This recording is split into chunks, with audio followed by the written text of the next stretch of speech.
Hi, I'm Scott Hamilton, and you're about to be treated to intellectual conversation here on One on One.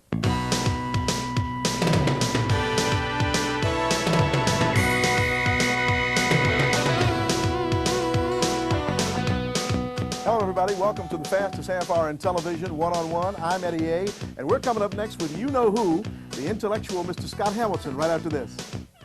Get it moving. Keep on moving. Oh, yeah. Come on. Sing it, yeah. And the silver bullet has the taste to keep it moving. Come on. Coors Light. Oh, yeah. Naturally brewed for a taste that goes down easy. Sing it. Coors Light. Keep on moving. This is you. This is the commercial you see. This is the number you call. This is the operator you talk to. This is the stuff that arrives. This is the number you call. This is the box that comes. This is the machine you get. This is the number you call. These are the exercises you do.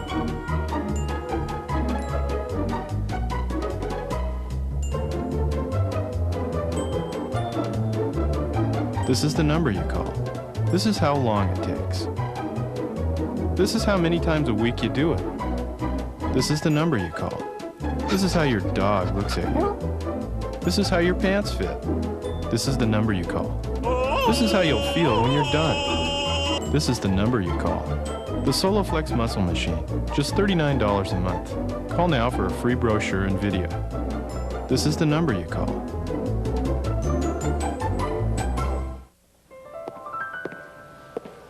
What's the matter, son? I'm kind of worried about a package I sent out for Mr. Jones. Cup of coffee? Well, sending out that package is a big responsibility. Jones knows you'll come through. Hard work, faith, trust in each other. That's what it's all about. Besides, in over 20 years, FedEx has never let me down. What if I didn't use FedEx? Well, then, you're dead. Next time, use FedEx. Hit the lights on your way out.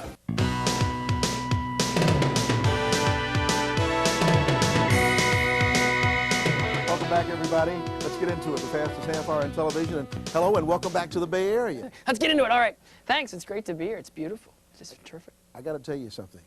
You're like fine wine. You get better with age. Get You really tired do. with age. You really do. Thanks. You get a lot. tired too, though. Oh, it's been a brutal year. It's just been crazy, but so far, so good. We're getting through it, and Well, in the words of a wise man, you've come a long way, baby. it's been a long, strange trip. And being in San Francisco, it seems appropriate to say that, but it's been really different. I mean, just the way everything's kind of gone like this, and the amateur to pro, and now 11 years as a professional, and then everything that's happened last year with CBS picking up all the competitions and all the pro events, and doing symphony things and TV specials, and now the tour. It's really been the biggest year I think I've ever had, amateur, professional, any other way. It's just one thing after another since mid-August. If somebody had told you when you won the gold medal that you would be doing the things and being involved in the things that you've been involved in. Like this show. Like this show. The CBS, whatever. We'll give them a plug, too. What would you have said to them? I never thought I'd live much past 30, so anything. I'm 36 now, so this is all gravy for me. It's been wild. I approached my professional career with, I wanted to have a long career, but I never thought I'd go 11 years, and I don't see stopping for the next 2. So I'm happy and surprised and relieved, and a lot of different emotions. But it's been a great run. It's been a lot of fun, and it gets more fun every year. You've overcome a lot of the styles and the skating techniques that you now are witness to and do color commentary for. Is there anything in ice skating that has surprised you over these years? Because you now, like you said, you're 36. Everybody's now calling you Papa. Papa. They did. Now it's Grandpapa.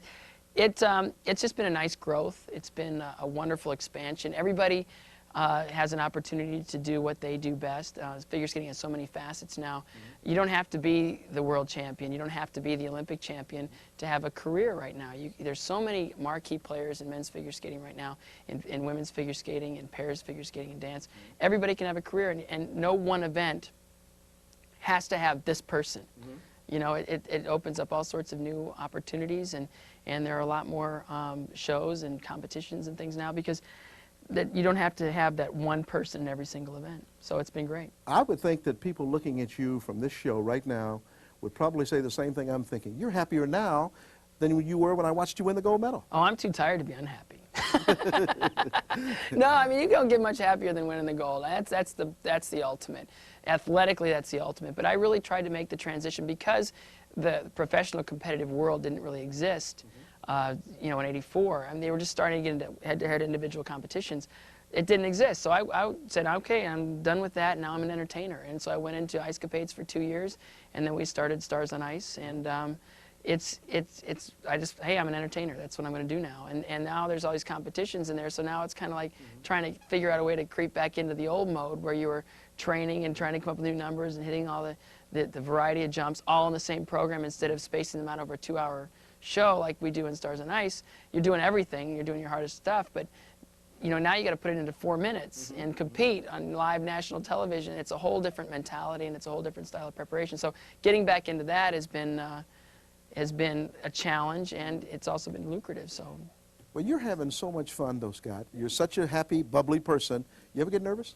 I'm nervous every day. I'm nervous right now. I'm gonna have to, you know it's no, I stress over a lot of different things, and every show I feel a real responsibility to the audience that comes. I mean, it's hard to take a family of 5 to any live event anymore. You can't even take it to the movies. You know, it's expensive. And so the people that come to the shows, they've made a huge financial commitment, and they've showed the desire that they want to see you perform live, so you have an obligation to give 100%. Even if you have an off night, if you fall or you slip or you miss something, that's minor. You still got to give them 100%. You got to give them everything you possibly can. You got to give them, you know, everything. And so, yeah, I approach every show, every performance, every competition with, you know, a real sense of duty, and it gets scary sometimes. So what you're trying to tell me is that there's never a day in your skating career that you wish that you didn't have to go out there tonight? Well, some days, no, it's like the other night we did a show in Tacoma, and it was one of those nights where I came off a really wild couple days where I had to do a television specials on the ice for 12 hours, and then I had to do an industrial 8 o'clock the next morning in another city halfway across the United States, and that same night of the industrial I had to go to Portland do a show, and the next night was Tacoma. So I feel good physically. I get on the ice in Tacoma, and I do the first double axel in the opening number, and there's 3 of us. There's Paul Wiley, Kurt Browning, and myself. We do everything in unison, but in different parts of the ice. I did a double axel that felt good until it got in the air, and it must have been like one of these. And all of a sudden, you know how you look in your rearview mirror and you see flashing lights, you know, and you have one of these? Like, I had one of those in the air, and I don't know how I landed this jump, but I did not want to leave the ice the rest of the night. I just didn't want to jump anymore because I was scared that I was really going to kill myself. My leg was like here, and I came down, I landed it, but I don't know how I landed it. And I was afraid to jump after that, but I had one of the best shows I've had of the whole tour. So, you know, sometimes, you know, you get out there and you're oh no, it's going to be one of those, and it turns out to be a great night. So some nights I think are easier than others, but there's not a night that I've been on the ice where I really didn't want to be there. And your mornings have to be better because you keep yourself in such great shape. You don't get up sore in the morning.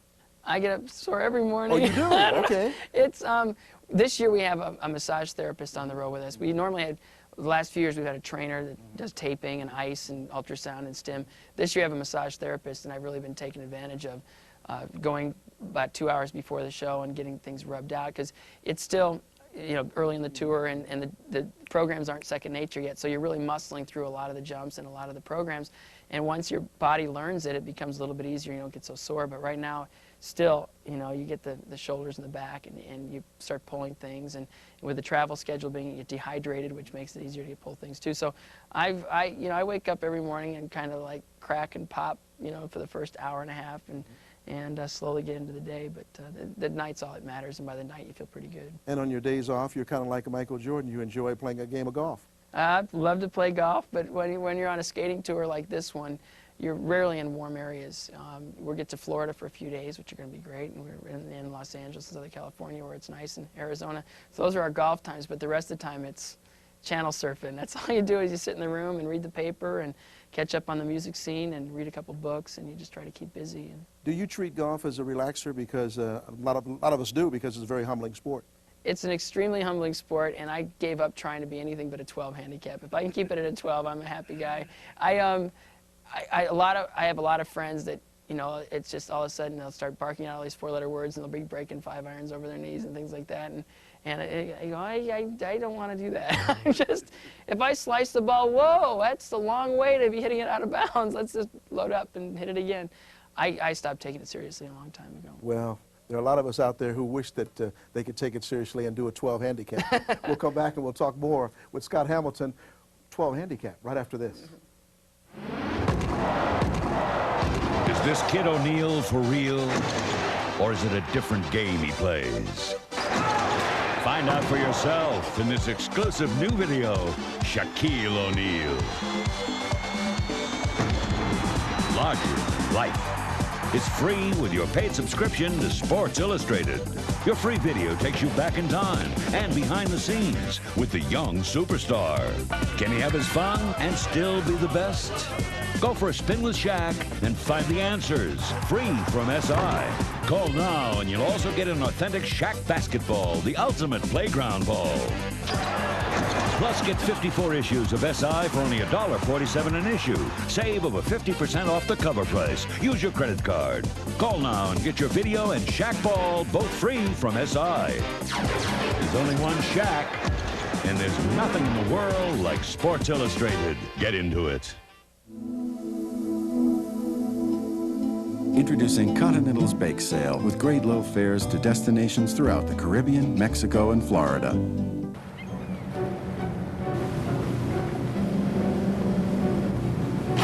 For years, you've been fed the same old line, that there are only 2 great tasting colas to choose from.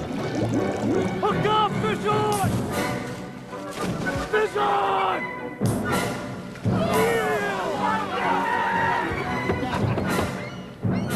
Hey, you don't have to swallow that. Drink RC and you'll look at colas in a whole new way.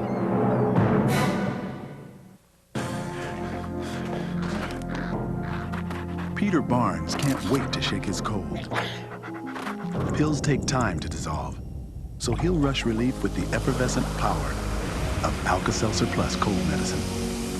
It's ready the moment you take it, rushing powerful medicines to soothe your aches, relieve your runny nose, free your breathing. Nothing rushes relief like Alka-Seltzer Plus. Welcome back, everybody. The fastest fanfare is in motion, and I'm talking to Scott Hamilton. And during the course of a day, because I'm looking at you and not necessarily, you look like a pizza man to me. What? Oh, what do I eat during the day? You know why? Because I used to deliver pizzas, and getting ready for the 80 Olympics, I was a pizza delivery guy. And I was saying, oh, man, that brings back some good memories. But, yeah, I eat whatever. I just try to eat. I got on tour, so I eat milkshakes, hamburgers, anything that I possibly can to throw as much fat into my body as I can to keep it going. Yeah, because you don't gain anything. You can eat, you're the kind of guy that can eat a banana split, 2 of them, and never gain a pound. Am I right? Yeah, I tend to get real thin on tour. You know, again, people start throwing milkshakes at me at the receptions after the shows. You know, I'll have like 3 milkshakes lined up just to try to keep weight on. Again, it's the physical activity, and I stress over every program or every performance. So yeah, I burn up a lot of energy every day. And it's with our travel schedule, being that we travel every day, it's really hard to get into kind of a normal eating type of thing where you have breakfast, lunch, and dinner. Sometimes you'll have kind of a quickie breakfast, a couple cups of coffee and a muffin, and then you'll travel through lunch, and then you'll get in just in time to either go to the building or grab a quick, you know, fast food, and then you're at the building where they have pasta. But it's really hard to take in the calories I need to really sustain any kind of physique. I once asked a great athlete if he was looking toward the end of the journey. And he said to me, no, I'm really not worried about the final destination. I'm just having so much fun. I'm just going to continue the journey. What about you? Is there any thought of retirement?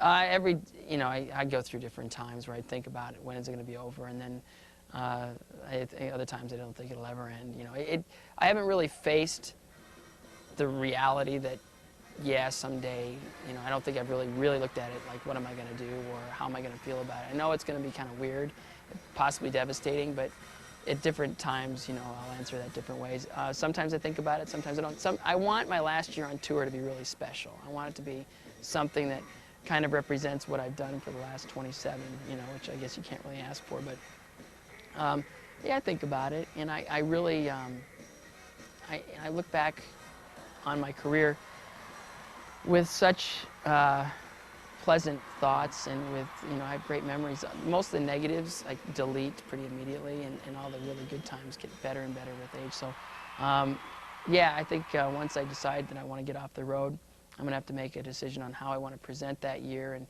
try to make it special, because it's been such a great time. I got a feeling, though, Scott, that listening to you when you're doing color commentary for the network, and you're very, very good, and everybody knows that, okay, because you're a student of ice skating. You know the sport. You're going to continue to enjoy your skating through your color analyst work, I would imagine. Yeah, it's been a nice relationship. I love skating. I love skating, and I've gotten to be friends with, skating's a small community. It's a very small community. So I got to know everybody on a personal level. So for me to do commentary on my friends and people that I skate with all the time, and people that I tour with, and it's easy and difficult, but at least I have a wealth of knowledge that I can kind of, if I see something, an axle that goes up a little funny, I go, that usually happens on the road, after like a three cities in 3 days, the left shoulder starts going, and I can, say that's the typical problem, or this is a tough jump, or this is a nothing to it jump. I know everybody's skating, and I know them as people, so I know when at times they might rise to the occasion, or maybe even falter a little bit due to nerves, and that's helped me out a great deal. But once I'm no longer skating and active in skating as I am now, I'm hoping I can still keep up with everybody and know the players and get to know them as people, because that's so important in a sport like figure skating, that you know everybody as an individual, not just as a skater and what they're capable of doing on the ice. I realize you're not here to be a chamber of commerce of ice skating, but is it getting its just due now? Is it really being appreciated as it should? It's a weird time for skating right now. To be completely honest, I think the pro ranks need more organization. I think they need more standardization. Each competition week to week is usually a different set of guidelines, rules, judging styles. And it's hard for the skaters to predict what kind of program they can deliver that will win a competition. So it's kind of an awkward time right now for skating, and I think that'll get better as the time goes on, because the networks will want to present skating in a more understandable, credible, real way, so that the public can get a better understanding what pro figure skating is all about.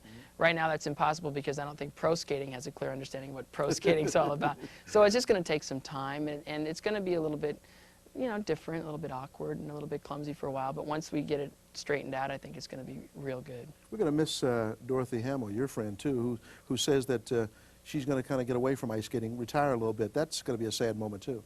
She, it's been wild, because Dorothy has been, since she was with Stars on Ice, she's been doing a lot of other things, and so our day-to-day contact with Dorothy really has dropped off a lot, and so I haven't really seen her that much over the last few years, and so yeah, I think it's sad for the skating public, because she has such a great history, and she's been such a wonderful spokesperson for the sport. But on a day-to-day level, a lot of the people in this company really haven't had a lot of contact with her, because she's been doing the ice capades, and she's been doing all her other business things. And so for us, maybe we'll see more of her now, that she's not so actively involved in touring herself.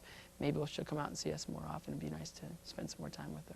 What does Scott Hamilton think? And I asked Katarina Witt this question, and I want to be redundant, because I want to ask you the same question. How do you go through a routine? When do you lose the butterflies? A minute into the routine? A couple of minutes in the routine? When do you actually say, hey, I'm really in a groove, I'm doing it? I think after the first jump or two. You know if your feet are there and if you're kind of on balance. And if you land the first couple jumps, your confidence comes up, and then you're able to be more aggressive into the jump instead of kind of reacting to whatever happens. That's on the off night. Sometimes the butterflies go away the second you're on the ice, and okay, the anticipation's over and it's time to rock and roll. It's different every time. There's no two performances that you can say were ever identical. I mean, every time you got either somebody throwing up signs in the front row and kind of trying to read what they're throwing at you, or you've got screamers, of teenage girls, and every time you go by them, they go, "Wah!" It's like, whoa, medication for this group over here. It's every night's different. So it's once you get into the routine, you kind of understand what the surroundings are and what the ice is like, and if the lighting cues are on, that helps a lot, because it gets you into more of the repetition is your friend. The more you do something, the easier it becomes. And so again, every night's a little bit different, but once you get past the first couple jumps, you kind of know what kind of night you're going to have. Has the commentary work become easier now that you've done it more often? Well, I'm with great people. You know, Vern Lundquist, Tracy Wilson, David Winter, production. You know, it's so there's such a comfort level there that when we stand up for on-camera, you know, it's like, what are we talking about? I don't know. Well, you know, here's what we need to talk about, and here's what we need to cover. Vern will lead me into, you know, he'll ask me a question. I'll respond to it. That's our on-camera, and then we get into the event, and we call everything live, and then, you know, if we need to voice over something in the edit, we will. But almost everything you hear has been done at the event. It's none of this post stuff. So it's getting easier all the time because of the group that I work with. I believe it's been easy since he's been doing it. And we'll come back and find out how much easier right after we pause for these messages. Don't you dare go away. We'll be right back. Wayne Winfield and Ron Williams were two of the most heavily recruited high school kids in the country. Of course, it wasn't for their game. It was for their minds. And thanks to the Navy College Fund and the Montgomery GI Bill, they have a chance to really use them because they can earn up to $30,000 for college. So, even if the NBA isn't in their future, I guess that's game. a BA is. For more information, call 1-800-USA-NAVY. Introducing Roland Martin's revolutionary new helicopter lure. Its movement and colors grab the fish's attention. Its sound and scent trigger the strike. The helicopter lure is actually 4 lures in one. It's a buzzbait, it's a spinnerbait, it's a deep water jig. Plus, it's a weedless plastic worm, so you can fish it in any kind of cover. Call now and you'll receive 30 patented helicopter lures, each impregnated with Dr. Juice's helicopter scent, 5 laser-sharp eagle claw hooks, 3 twist-resistant ball-bearing swivels, and 5 hideaway weights. Plus, we'll include the helicopter lure utility box and Roland Martin's how to cast and catch with the helicopter lure. And yet there's more. Order your helicopter kit now, and we'll also include free Roland Martin's exciting new video customizing your copter for the catch of the day. The helicopter lure, where the big boys meet the end of the line. To order your helicopter lure kit for only $29.95, call this toll-free number now. Roland Martin's helicopter lure is guaranteed to catch more and bigger fish with quicker strikes and surer sets, or return it within 30 days for a full refund. Remember, this is an exclusive TV-only offer, so call now. Ain't nothing gonna break my stride. Nobody gonna slow me down. Oh no. At National Car Rental, we keep you moving. Ever wonder how remotes get lost?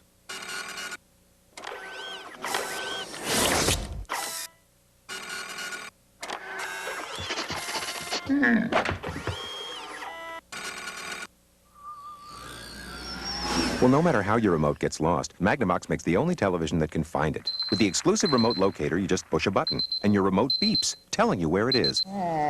Hey, we make technology people want. Magnavox. Smart. Very smart.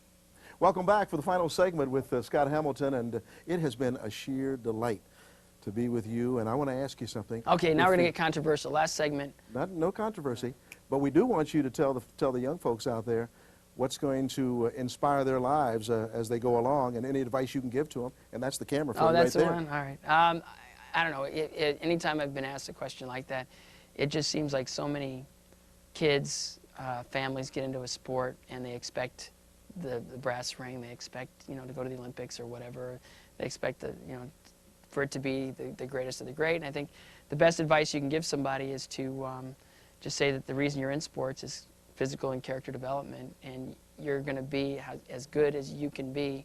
And you may not, I mean, if you're an ice dancer and you're up against Torval and Dean, that's bad timing, there's a level of excellence you can achieve, and that just slow and steady wins the race. And I just go for short-term, easy goals, and just always try to satisfy those goals, and you'll get out of the sport exactly what you can. And if you can go all the way, great. And if you don't, at least you'll be happy with the level of excellence and the level of success that you can achieve. And again, not everybody's going to win the Olympic gold medal, and not everybody's going to be a world champion. But you can leave a sport at the end of your time feeling good and holding your head up, knowing that you accomplished everything you did, as long as you stay within your own level of excellence. Brings to mind something that if you go and interview 10 athletes, you're going to have 7 of them say, I love being a role model. You're going to have those 3 that say, no, I'm not your role model. Your mom and dad are your role model. What is your thoughts? I don't think you have a choice. Because you are a role model, well, whether yeah, you want to be or not. Well, and I don't, you know, if you consider yourself, you know, some people like to consider themselves, you know, a role model, and some people don't. I'm neutral. You know, if there's some little guy figure skater that wants to do what I do, and you know, is into it because, you know, of me, or if I can inspire somebody, or, you know, give them something that is positive, that's terrific. I don't think that there's an athlete in the world that's made a choice. Today, I'm a role model. You know, they can apply themselves to a specific task that will give them, you know, a great level of exposure to people that they can really influence. But I think that, you know, just the fact that you're in the public eye, you're a role model. I mean, anybody that's out there that is, you know, getting a lot of attention from the mass public is a role model, whether they want to be or not. It's just, they are. That's it. So, yeah, if I can influence somebody positively, if I can affect somebody in a way that helps them, then I'm the happiest guy in the world. That's terrific, but it's not a decision I've made. I just try to stay positive and be nice to people and be considerate. If you put all of the ingredients into a bowl, I know it's going to be tough for you, but if you put all the ingredients into a bowl and mix them up, how would we come out with another Scott Hamilton? What do you really like? Oh, it took thousands of years of genetic engineering to come up with somebody like me. You know, it's Brad Pitt, eat your heart out, okay, pal? It's just one of those things that I'm like the biggest accident of all time. You know, it's like everything. Biggest ham too, right? Pardon? Biggest ham too. Oh, right? probably. Everything that it's been in my life is just sort of, it's just sort of happened. You know, I mean, as an athlete, you know, I'm 5'3.5", 110 pounds. I mean, how many sports can I do? Well, there's professional basketball. Muggsy Bogues, right? There's heavyweight boxing. Let me see, what else can I do? Weightlifting would be good. No, there's very few sports. Gymnastics and figure skating are the best two for me, and I just happened to get into figure skating, and I happened to fall in with the right coaches that gave me a solid technique, and I happened to win certain competitions at a certain time. Everything just sort of happens. Nothing was really planned, so I'm kind of one of those things that I've had a lot of success, I've had a great time, and I continue to enjoy what I'm doing, and it's been a lot of work. But I don't know what you do to create this. It's just sort of like let it happen and have terrific parents and a solid support system and a real positive environment, you know, day to day. That's one of the things that many people forget, is that parent situation. Because, like Christy, for example, mom gets her up at 4 in the morning, they're skating all day, then after school they're skating again, and this probably happened in your life as well. Well, I spent a lot of time away from home training. I was in Illinois for a long time, then I went to Colorado, and so for me it wasn't so much my parents' day-to-day being a part of my training. It was more or less me kind of learning to be responsible for myself at a very early age. So it's, you know, I had great parents. They didn't interfere. They were very supportive. I had great coaches, and I've had a lot of good friends around that, you know, pick up the slack when things start to go wrong, and I've been very lucky. Scott Hamilton, it has been indeed a pleasure. Oh, thanks. And I hope that you're around skating a lot longer than 37 or 38 years old. I hope you're the grand master of it all. That's it. I'd love to be out there for as long as possible. It's been a great ride. Thanks for visiting with us. Thank you. Scott Hamilton visiting with us before his Stars on Ice competition at the Coliseum tonight, the Oakland Coliseum. And we will see you with another big-name athlete next week, right here, one-on-one, the fastest half hour in television. So you stick with us. We'll see you next week. Bye.